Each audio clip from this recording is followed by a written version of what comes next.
All right, this is live. Yeah. Boom. Hey, everybody. Great to have you.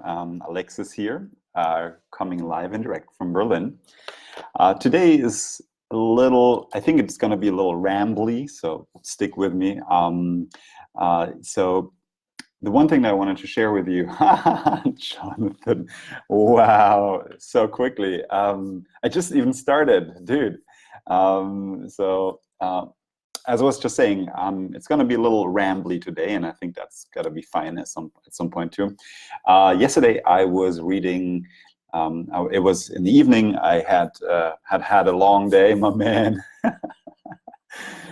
Thanks for joining. I had a long day yesterday. I've been really, really busy with this 30-day challenge to build a business from scratch in 30 days, which I think is really, really has been kicking my butt, and it's been one of the best learning experiences I've had in years. So I'm really, really happy with it. And yesterday I was all day, besides doing my actual work, I was working on a sales page, and this stuff takes time, and it's really intense, and for me at least, especially if you're doing it, trying something new out and being challenged by someone else. I think it's actually, I wish all courses, especially online courses, were in this format of like you have 30 days and you have to either stick with it or you're out. I think it increases the pressure, obviously, and at the same time, it also increases the results. And so yesterday I was working, and I felt really good about it. And around 10 or so, I was really tired. I felt like my eyes were falling. My eyes were falling asleep. But just before I went to bed, I thought to myself, oh, I want to read a book. And I went to my bookshelf, which you can see right behind me here, right to the left, is my little bookshelf. And I picked out a book. I don't know if you know how this goes, but sometimes you just stand in front of a bookshelf and you just randomly pick out a book, and out of a sudden it's exactly what you just needed to hear. And so I picked out a book called The Magic of Thinking Big, which is it's a stable in the self-help, personal development space. And I think it was written in 58, so long time ago. It's like one of those cornerstone self-help books. And I had bought it, and I had totally forgotten about it. I just randomly stumbled across it yesterday in my bookshelf, and it resonated with me. And this felt really appropriate as a book, because I've noticed actually to myself over the last few years, especially since I quit my job at Pivotal, which was a fantastic job with fantastic people. When you start running your own business and working for yourself, it's actually so much harder, for me at least, I can only speak for myself, to think big and to stay open and to stay sort of creative and connected. Because when you leave a cushy corporate job, that's a lot of fun. Hold on, my phone is ringing. Well, I'll let it ring. When you leave like your safety zone, like a corporate job that pays all your bills and just gives you a lot of money, especially, you have a lot of pressure on yourself to make things work. And I noticed something when I quit that job, that my creative thinking and my sort of big think started to narrow down, just because of the pressure of, you got to do your own thing. You have to be your own consultant. You have to live from what you do and what you make. And this was definitely, yes, you have to get comfortable to open your mind, but that's really practice, and that's really hard, actually, for me at least. So yesterday I started reading this book about thinking big, because it's like, I think this is missing from my life right now. Hold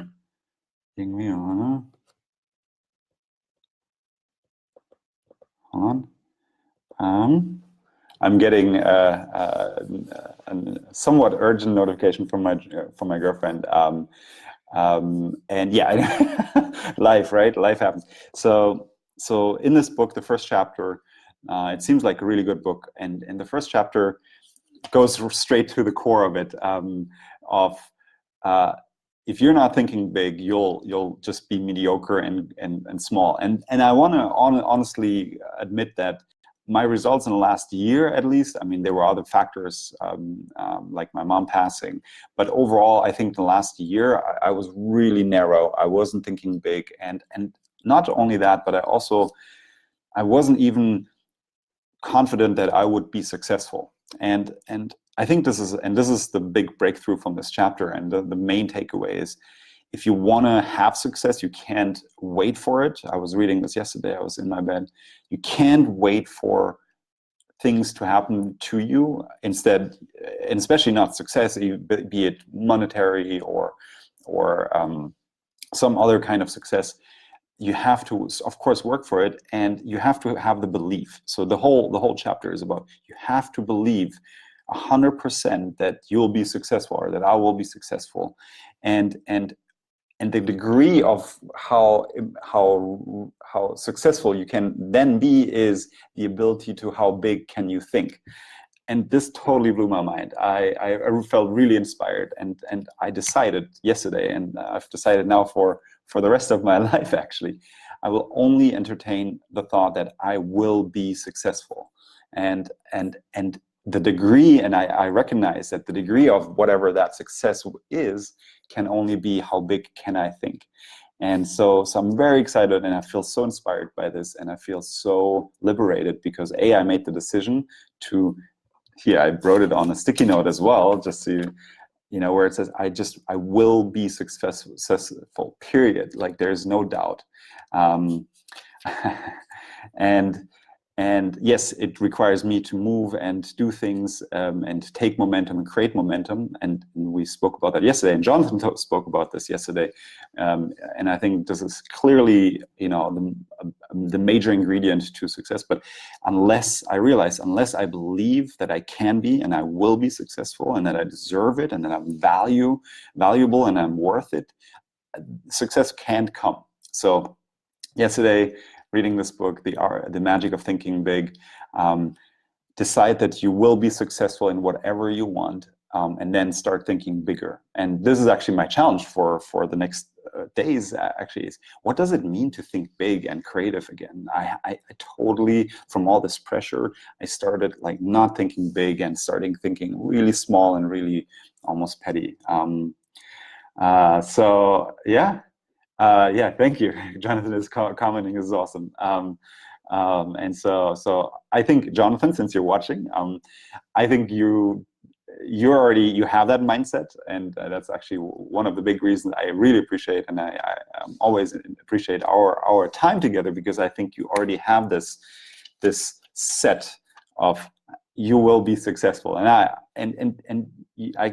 look at you, and I look at people like us, and I see it. It's you can see it, right? And that something will happen, and if it's not the first throw, then it's going to be the second or the third, and as long as you keep with it. And so so that's my, I guess, more of a rambly Friday morning inspirational quote sort of story. But again, it all comes back to the belief that I have about myself, and I don't think I've been in the past have been supporting myself and giving myself the nurturing of a nurturing belief, such as I will be successful, and I can be successful, and I am worth it.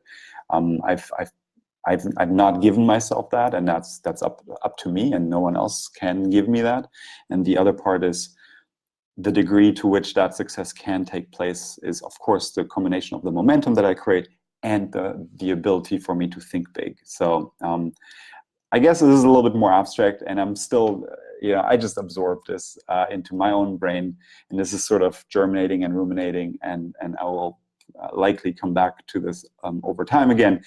But for now, I just want to share this inspiration with you. So, Jonathan, thank you so much for being on the channel, man. I really appreciate it. And yeah, this is, as Jonathan mentioned that on the phone yesterday, it is different having someone live there. This is, yeah, it's really cool. And I'm going to sign off now. And thanks so much for watching, and I'll be back tomorrow. Bye-bye. Ciao.